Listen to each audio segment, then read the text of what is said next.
తెలంగాణ భవిష్యత్తు ఎక్కడుంది అని ఈ క్షణం నన్ను అడిగితే తెలంగాణ యొక్క భవిష్యత్తు ఎల్బీ స్టేడియంలో ఉంది. వేలాది మంది ఉపాధ్యాయుల రూపంలో ఒకే ఒక్క ఆలోచన, ఆశ, మీ చేతుల్లో ఈ తెలంగాణ భవిష్యత్తు ఉంది. ఇవాళ ఈ తెలంగాణ బలమైన తెలంగాణగా, అభివృద్ధి తెలంగాణగా, ఆర్థికంగా నిలదొక్కునే తెలంగాణగా మార్చాలి అంటే గ్రామీణ ప్రాంతాలలో, తండాలలో, గూడాలలో, మారుమూల పల్లెల్లో ఉన్న దళిత, ఆదివాసీ, గిరిజనుల, బీసీ పిల్లలు ఇవాళ చదువుకోవాలి.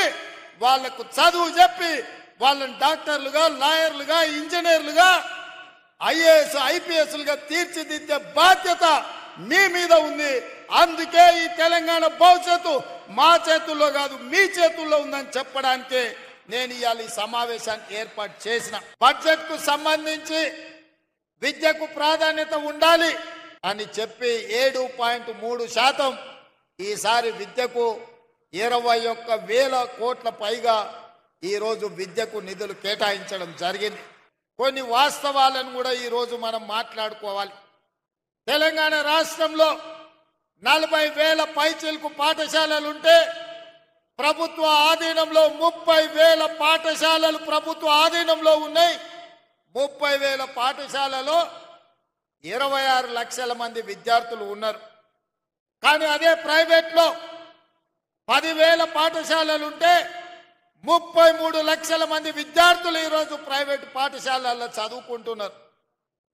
నేను ఈరోజు ఈ ఆత్మీయ సమ్మేళనంలో మా ఉపాధ్యాయులను నేను ఒకటే అడుగుతున్నా, ప్రైవేటు పాఠశాలల్లో మీకంటే గొప్పగా చదువుకున్నోళ్ళు, మీకంటే ఎక్కువ చదువుకున్నోళ్ళు టీచర్లు ఉన్నారా? ఒక్కసారి ఆలోచన చేయండి. మనమందరం ఒక ప్రతిజ్ఞ తీసుకోవాలి. పోయిన సంవత్సరానికంటే ఈ సంవత్సరం ప్రభుత్వ పాఠశాలల్లో 2 లక్షల మంది విద్యార్థులు తక్కువ చేరికలు జరిగినాయి. దీన్ని మనం విశ్లేషించుకోవాలి. మన పిల్లలు ప్రభుత్వ పాఠశాలకు వెళ్ళడం ఆత్మ గౌరవం అని గ్రామాలలో ఉన్న తల్లిదండ్రులు భావించాలి. అందుకే అమ్మ ఆదర్శ పాఠశాలని సెల్ఫ్ హెల్ప్ గ్రూపులకు పూర్తి బాధ్యత అందించి మన పాఠశాలలు మొదటి రోజే దాదాపుగా 26 లక్షల మంది విద్యార్థులకు మొదటి రోజే వాళ్ళ పాఠ్య పుస్తకాలతో పాటు వాళ్లకు డ్రెస్సులు ఇచ్చే ప్రయత్నం చేసినాం.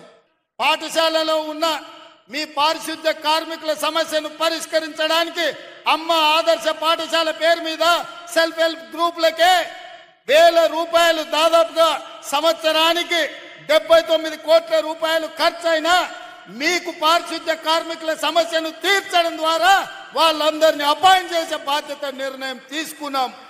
పాఠశాలల్లో కంప్యూటర్లు ఉండాలన్నా, లేకపోతే సాంకేతిక నైపుణ్యం పెరిగిన ఈ సందర్భంలో మీరు అక్కడ వాళ్ళకి విద్య చెప్పాలి అనంటే విద్యుత్ ఉండాలి. రైతులకు ఇచ్చినప్పుడు, పేదవాళ్లకు 200 యూనిట్లు ఉచితంగా ఇచ్చినప్పుడు, తెలంగాణ జాతి నిర్మాణము, తెలంగాణ భవిష్యత్తు పాఠశాలల్లో ఉంటే పాఠశాలల్లో ఎందుకు ఉచితంగా విద్యుత్ ఇవ్వద్దు? తెలంగాణ రాష్ట్రంలో ఉన్న 30,000 పాఠశాలల్లో ఉచితంగా విద్యుత్ ఇవ్వండి. ఆ భారాన్ని రాష్ట్ర ప్రభుత్వమే తీసుకుంటుంది. రేపటి తెలంగాణ భవిష్యత్తు మీ చేతుల్లో ఉంది. తులసివనం లాంటి తెలంగాణలో గంజాయి మొక్కల్ని పీకాల్సిన బాధ్యత మీ మీద కూడా ఉన్నది. ఇవాళ విద్యార్థులు బానిసలు కాకుండా చూడవలసిన బాధ్యత మన మీద ఉన్నది. అందుకే ఈరోజు ఒక పక్కన స్పోర్ట్స్ని ఎంకరేజ్ చేస్తూ, ఒక పక్కన డ్రగ్స్, గంజాయి లాంటి వ్యసనాల నుంచి విద్యార్థులను బయటికి తీసుకొస్తూ వాళ్ళకు ఒక మంచి భవిష్యత్తు ఉండాలి అనంటే మనం బాధ్యతాయుతంగా వ్యవహరించాలి. మన ప్రభుత్వ పాఠశాలల్ని మెరుగుపరచుకోవాల్సిన అవసరం మన మీద ఉన్నది. పాలకులుగా, ప్రభుత్వ పెద్దగా మీకేమున్నా నాకు చెప్పండి, వాటిని పరిష్కరించే బాధ్యత నాది. మీరు బాధ్యత తీసుకోండి. పేదవాళ్ళ పిల్లలకు చదువులు చెప్పని మీరు నేర్పించిన విద్యనే రేపు ఈ తెలంగాణ భవిష్యత్తుకు పునాదిగా మారుతుంది.